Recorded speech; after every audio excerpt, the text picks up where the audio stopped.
नमस्कार, स्वागत है आपका और आप देख रहे हैं अपना यूट्यूब चैनल रीमेक एडुपाथ।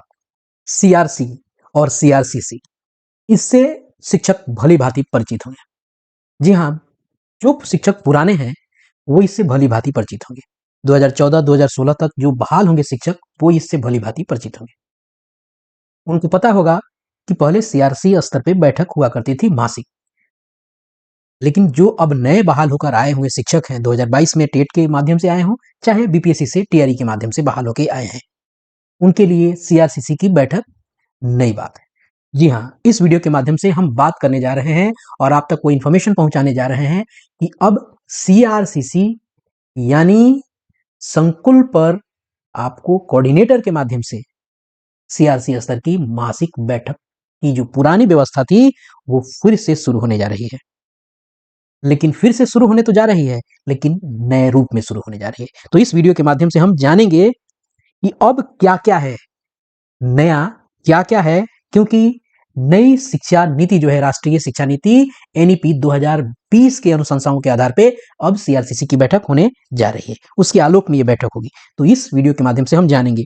इस वीडियो के माध्यम से हम जानेंगे कि कोऑर्डिनेटर कौन होगा, क्योंकि पहले चुनाव हुआ करता था, अभी चुनाव की व्यवस्था नहीं होती थी। अब पहले चुनाव होता था सीआरसीसी का चुनाव हुआ करता था, लेकिन अब नहीं।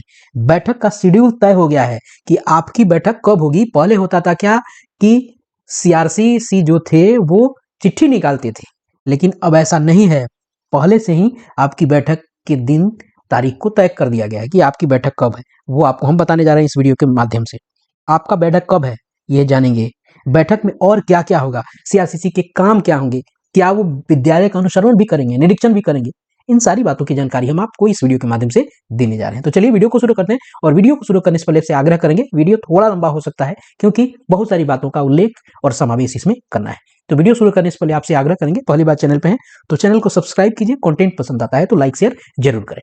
आपको मैं जरा पढ़ के ऊपर जरूर बता दूं कि कॉम्प्लेक्स रिसोर्स सेंटर, जी हाँ, पहले इसको कुछ और नाम से जाना जाता था नाम आपको सीआरसी ही, लेकिन उस समय कॉम्प्लेक्स नहीं कहा जाता था।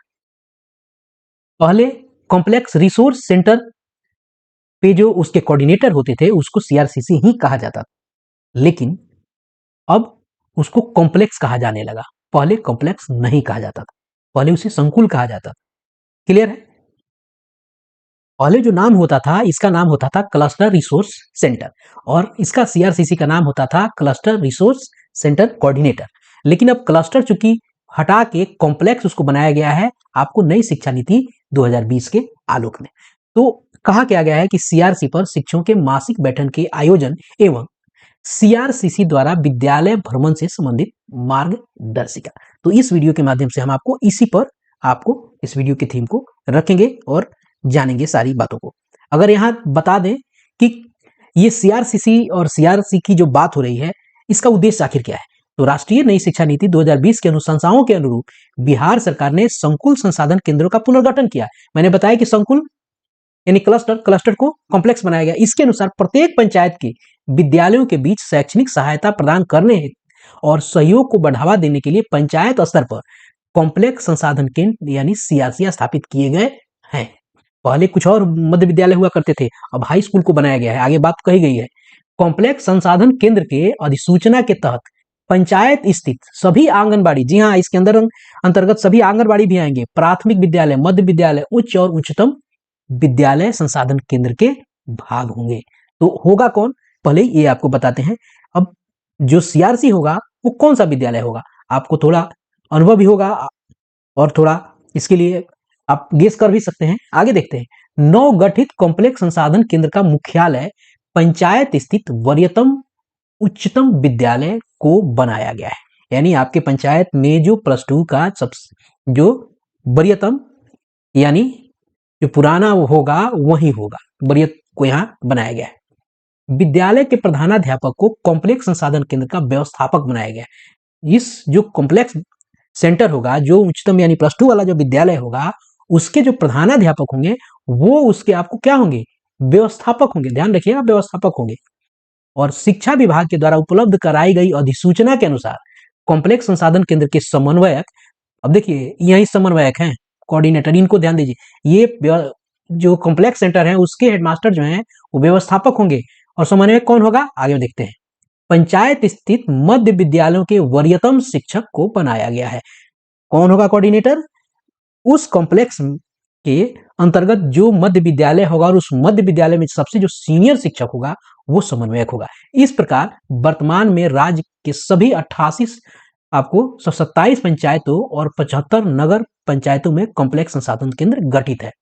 आगे देखते हैं, राष्ट्रीय शिक्षा नीति 2020 के अनुरूप इन नवगठित कॉम्प्लेक्स संसाधन केंद्र का निम्न उद्देश्य है। अब जब ये कॉम्प्लेक्स बनाए गए तो इसका ऑब्जेक्टिव क्या है, किस ऑब्जेक्टिव के आधार पर बनाए गए, क्यों बनाए गए, इसकी चर्चा और इसके बारे में आगे बताया जा रहा है कि संसाधनों, विशेषज्ञता, बुनियादी ढांचों के आदान प्रदान को सुगम बनाना, शिक्षकों के बीच शैक्षणिक मार्गदर्शन एवं सहपाठी अधिगम को सुदृढ़ बनाना, शिक्षण गुणवत्ता की में सुधार लाना और कक्षा में चुनौतियों का समाधान करना, कॉम्प्लेक्स संसाधन केंद्र के शिक्षकों के मासिक शैक्षणिक बैठक आयोजित करना ताकि उन्हें कार्यात्मक रूप से प्रभावी बनाया जा सके। कॉम्प्लेक्स संसाधन केंद्र के समन्वयक द्वारा विद्यालय भ्रमण कर शिक्षकों को ऑन साइट कक्षा कक्षी प्रक्रिया में सुधार लाने के संबंध में अपने सुझाव उपलब्ध कराना एवं शिक्षकों की मेंटरिंग करना। निरीक्षण करना मतलब है अनुश्रवण करना और मेंटरिंग करना समन्वय का काम है। आगे चलकर ये व्यवस्था इस तरह से काम करने वाली है जैसे नई शिक्षा नीति में है कि उस कॉम्प्लेक्स के अंदर अगर कहीं विद्यालय में कहीं शिक्षक कम पढ़ रहे हैं, छुट्टी पे चले गए हैं, तो वहां से उस विषय विशेषज्ञ को भेजा जाता है। कभी जरूरत पड़ती है किसी विषय विशेषज्ञ की उस किसी खास विद्यालय में, वहां से चीजों को बदला जा सकता है, शिक्षक को वहां भेज के काम कराए जा सकते हैं। ये बहुत सारी बातें यहाँ यही है, सहपाठी अधिगम को वही अंकित करता है। अलग अलग सब्जेक्ट्स के अलग अलग विधाओं के अलग अलग एक्सपर्ट कॉम्प्लेक्स में होते हैं। जब वो मिलेंगे तो एक दूसरे का नॉलेज जो है वो एक दूसरे से हस्तांतरित करेंगे। इन सब चीजों का उद्देश्य रखा गया है। तो कहा गया है कि यह निर्णय लिया गया है कि नवगठित कॉम्प्लेक्स संसाधन केंद्र द्वारा विद्यालयों एवं शिक्षकों को अकादमिक अनुसमर्थन 2 स्तरों पर उपलब्ध कराने का निर्णय लिया गया है। चलिए आगे देखते हैं क्या है। आगे कहा गया है कि कॉम्प्लेक्स संसाधन केंद्रों में शिक्षकों की अकादमिक समर्थन के लिए, अब देखिए यहाँ अब बताया जाने लगा कि कब होगा। कॉम्प्लेक्स संसाधन केंद्रों में शिक्षकों के अकादमिक संवर्धन के लिए मासिक बैठक को आयोजित किया जाएगा।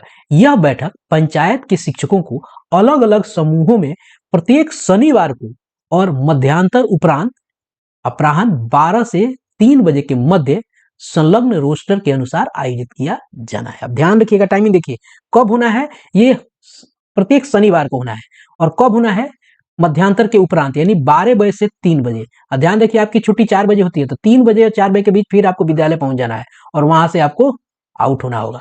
ये आपको बैठक की ये व्यवस्था बना दी गई। कब होगी? शनिवार। पहले चिट्ठी निकाली जाती थी और पूरा का पूरा दिन लोग इसको छुट्टी के रूप में ही ट्रीट करते थे। अब चलिए आगे क्यों कहा गया है शनिवार को बनाने का। चूंकि शनिवार को विद्यालय में सभी कक्षाओं के लिए मध्यांतर उपरांत बैगलेस सुरक्षित शनिवार, बाल संसद सभा, खेल कूद, सृजनात्मक गतिविधि, अभिभावकों के साथ बैठक महीने में एक शनिवार को आयोजित की जाती है। यह अभिभावकों के साथ बैठक। अतः शिक्षकों के रोस्टर के अनुसार अकादमिक संवर्धन बैठक में सम्मिलित होने के उपरांत भी माध्यमिक आप शिक्षा कार्यालय, आगे उसमें कुछ पत्र का आलोक दिया गया है कि पत्रांक 2249/2/12/25 के अनुसार मॉडल टाइम टेबल की गतिविधियां सुचारू रूप से संचालित की जाती रहेंगी। बताया भी गया है कि क्यों शनिवार को कराया जाएगा। शिक्षकों के अकादमिक संवर्धन के लिए आयोजित बैठकों का रोस्टर निम्नवत होगा। अब देखिए कैसे रोस्टर बनाया गया है। क्रम संख्या, दिन और बैठक में सम्मिलित होने वाले शिक्षक। क्रम संख्या 1 में क्या रखा गया है, माह का पहला शनिवार जो है कक्षा 1, 2 और 3 के नामित शिक्षक आपको जाएंगे। और वो कब जाएंगे? 12 बजे से लेकर 3 बजे के बीच में। और कौन से दिन? आपको शनिवार के। और कौन सा शनिवार? पहला शनिवार। क्लियर हो गया। उसके बाद दूसरे शनि माह के दूसरे शनिवार को कौन जाएगा? तीसरा और चौथे के शिक्षक एवं प्राथमिक कक्षाओं के अन्य बचे हुए शिक्षक जो पहले शनिवार को सम्मिलित नहीं हुए। क्लियर है। 1, 2, 3 पढ़ाने वाले शिक्षक हो ही गए, तीसरे चौथे क्लास के हो ही गए। और इसी दिन कुछ ऐसे भी शिक्षक हैं जहां ज्यादा शिक्षक होता है, वो लोग आपको माह के दूसरे दिन जाके अपना ट्रेनिंग करेंगे। आगे है तीसरा, माह का तीसरा शनिवार क्या होगा? मध्य एवं उच्च विद्यालयों के हिंदी, अंग्रेजी, संस्कृत, उर्दू एवं समाज विज्ञान के शिक्षक। स्पष्ट हो गया। माह का तीसरा, यहां तीसरा नहीं होना चाहिए, यहां चौथा होना चाहिए। ठीक है, इसको हम चौथा समझते हैं। माह का चौथा शनिवार मध्य और उच्च विद्यालयों के गणित और विज्ञान के शिक्षक एवं मध्य एवं उच्च विद्यालयों के वो सभी शिक्षक जो तीसरे हफ्ते की बैठक में सम्मिलित नहीं हुए हैं। स्पष्ट हो गया कि 2 शनिवार आपको प्राथमिक विद्यालयों के लिए रखा गया है और 2 शनिवार आपको रखा गया है मध्य विद्यालय और उच्च विद्यालयों के शिक्षक के लिए। माह का 5वां शनिवार क्या कह रहा है? माह का 5वां शनिवार आपको कहा जा रहा है कि कॉम्प्लेक्स संसाधन केंद्र समन्वयक विद्यालय भ्रमण के आधार पर यदि आवश्यकता महसूस करे तो बैठक आयोजन संबंधित शिक्षकों के लिए कर सकते हैं। 5वां हर महीने में तो 5 आपको शनिवार होता नहीं है। जब पड़ जाए तो जब आपको कोऑर्डिनेटर विद्यालय भ्रमण करते हैं उस समय देखते हैं कि कहीं कोई लैक्सेस है तो और किसी शिक्षक को समस्या है तो उसके लिए वो आयोजन करके उस दिन उस शिक्षक को बुला सकते हैं। अब देखते हैं कि बैठक में क्या-क्या होगा। बैठक में के संबंध में ध्यान देने योग्य महत्वपूर्ण बिंदु क्या-क्या है बिंदु? पहला बिंदु अगर ध्यान दिया जाए कि कॉम्प्लेक्स स्थित अकादमिक बैठक के लिए एजेंडा पूर्व बैठक में ही तय कर लिए जाएंगे। ठीक है, एजेंडा निर्धारण में शिक्षकों को वर्ग शिक्षण में आने वाली समस्याओं, कठिन बिंदुओं पर निश्चित विचार किया जाएगा। साथ ही आई समस्या और उनके समाधान के लिए किए गए उपायों का दस्तावेजीकरण किया जाएगा। आगे है कॉम्प्लेक्स की मासिक बैठक में विद्यालय प्रबंधन एवं शिक्षकों की नियुक्ति, स्थानांतरण, विद्यालय की आधारभूत संरचनाओं, संसाधनों से संबंधित समस्याओं पर विचार नहीं किया जाएगा। यानी नियुक्ति, स्थानांतरण इत्यादि पर कोई व्यवस्था बातचीत नहीं। जो भी होगा शैक्षणिक आपको आदान प्रदान और उसी से संबंधित बात की जाएगी। प्रत्येक बैठक का समन्वय संबंधित शिक्षकों के समूह में से प्रजातांत्रिक रूप से चुने विशेषज्ञ शिक्षक प्रतिनिधि द्वारा किया जाएगा। क्लियर, लोकतांत्रिक रूप से वहां चुन के और उन्हें विशेषज्ञ जो शिक्षक होगा उन्हीं के प्रतिनिधि के द्वारा किया जाएगा। बैठक की कार्यवाही को तैयार संबंधित समूह के समन्वय की होगी और तैयार करने की जिम्मेदारी और इसे अगली बैठक के लिए एजेंडा के रूप में रखते हुए पारित किया जाएगा। कॉम्प्लेक्स में सम्मिलित विद्यालयों के शिक्षक अपने अपने विद्यालय के लिए एक मासिक योजना का निर्माण करेंगे। आवश्यकता अनुसार विषय विशेषज्ञ शिक्षक मांग के अनुसार स्थलीय सहयोग के लिए विद्यालय में जा सकते हैं। अगर डिमांड होता है किसी विशेषज्ञ की तो जैसे मैंने पूर्व में कहा था कि वो उस विद्यालय में भ्रमण के लिए जा सकते हैं। अगला क्या है, कॉम्प्लेक्स पर बेहतर नवाचार करने वाले शिक्षकों को उनके प्रदर्शन के आधार पर सम्मानित किया जाएगा। आगे भी है कि बेहतर समस्या समाधान, केस स्टडी, नवाचार को विद्यालय, जिला एवं राज्य को प्रेषित किया जाएगा। कॉम्प्लेक्स स्तर पर विषय विशेषज्ञ शिक्षकों का एक कोर ग्रुप टीम बनाया जा सकता है। इससे विषय से संबंधित समस्याओं के समाधान में मदद मिलेगी। वैसे यूं कहा जाए कि ये बहुत बढ़िया और बहुत ही शिक्षा के संबंध में और शिक्षकों के हितार्थ बेहतर कार्यक्रम है। अगर ये धरातल पर उतर जाता है तो बहुत शानदार काम करेगा। आगे देखते हैं दूसरा क्या है, कॉम्प्लेक्स संसाधन केंद्र द्वारा सप्ताह के एक दिन जिले के द्वारा उपलब्ध कराए गए रोस्टर के अनुसार ये सीआरसीसी के बारे में बात हो रही है कि कॉम्प्लेक्स स्थित प्रारंभिक विद्यालयों का भ्रमण किया जाएगा। किसके द्वारा? सीआरसीसी के द्वारा। और कॉम्प्लेक्स समन्वयक पहले चरण में प्रारंभिक विद्यालयों में भ्रमण करेंगे और प्राथमिक कक्षाओं को अकादमिक अनुसमर्थन और फीडबैक देंगे। विद्यालय भ्रमण का उद्देश्य आपको क्या है? कक्षा अवलोकन और शिक्षकों के बेहतर मार्गदर्शन के द्वारा कक्षा अनुदेश की प्रक्रिया को सुदृढ़ करना। पंचायत के सभी विद्यालयों के शिक्षकों को ऑन साइट मेंटरशिप देना। कौन देगा? ये कोऑर्डिनेटर साहब देंगे। विद्यालय के अकादमिक चुनौतियों की पहचान करना, लक्ष्य आधारित परिणामों को बेहतर बनाने में शिक्षकों को सहयोग करना। कॉम्प्लेक्स संसाधन केंद्र की हर महीने होने वाली शिक्षक बैठक में शिक्षकों को आंकड़ा आधारित एविडेंस बेस्ड जानकारी उपलब्ध कराना। ये आपको जो सीआरसीसी विद्यालयों में जब भ्रमण करेंगे तो ये उनका आपको उद्देश्य रहेगा, इस उद्देश्य के साथ वो भ्रमण करेंगे। अब आगे देखते हैं आगे क्या है, जो सीआरसीसी है वो विद्यालय भ्रमण के संबंध में कौन कौन सी बातें वो ध्यान में रखेंगे। सीआरसीसी भ्रमण हेतु सप्ताह के एक दिन निश्चित किया जाएगा और सीआरसीसी भ्रमण हेतु एक रोस्टर तैयार करेंगे।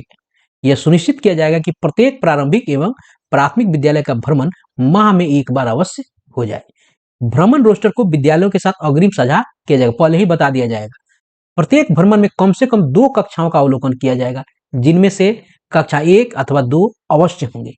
सीआरसीसी के कक्षा अवलोकन के संबंध में एक स्टैंडर्ड ऑब्जर्वेशन टूल चेकलिस्ट का निर्माण किया जाएगा। सीआरसीसी कक्षा अवलोकन के पश्चात वर्ग शिक्षक को रचनात्मक फीडबैक और मार्गदर्शन भी देंगे। यहाँ सीआरसीसी को हर चीज के लिए एक्सपर्ट होना पड़ेगा, उनको खुद ही इस चीज के प्रति और विषय के प्रति आपको अध्ययन करना पड़ेगा और चीजों को जानकारी रखनी पड़ेगी, तभी वो आगे किसी को मार्गदर्शन भी दे पाएंगे। आवश्यकता अनुसार सीआरसीसी मॉडल गतिविधि, शिक्षण रणनीति एवं कक्षा में बनाई गई रूटीन में संशोधन करने हेतु सुझाव भी वो देंगे।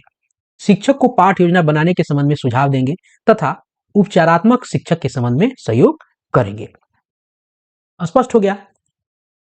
अब आगे है सीआरसी और बीआरसी को प्रत्येक सप्ताह भ्रमण प्रतिवेदन जमा करेंगे। प्रत्येक सप्ताह वो जो आपको सीआरसीसी है, जो सीआरसी को, यानी सीआरसी में कौन बैठता है, व्यवस्थापक बैठते हैं, बीआरसी को प्रत्येक सप्ताह भ्रमण प्रतिवेदन जमा करेंगे, जिनमें निम्नांकित बिंदुएं सम्मिलित होंगी। भ्रमण किए गए विद्यालयों का विवरण, अवलोकन प्रपत्र, शिक्षकों को उपलब्ध कराया गया अनुसमर्थन, विद्यालयों में आवश्यक अतिरिक्त संसाधन और हस्तक्षेप का आकलन, ये सारी चीजें आपको है। आगे है तीसरा, क्या है, कॉम्प्लेक्स संसाधन केंद्र द्वारा विद्यालय के शिक्षकों की बैठक।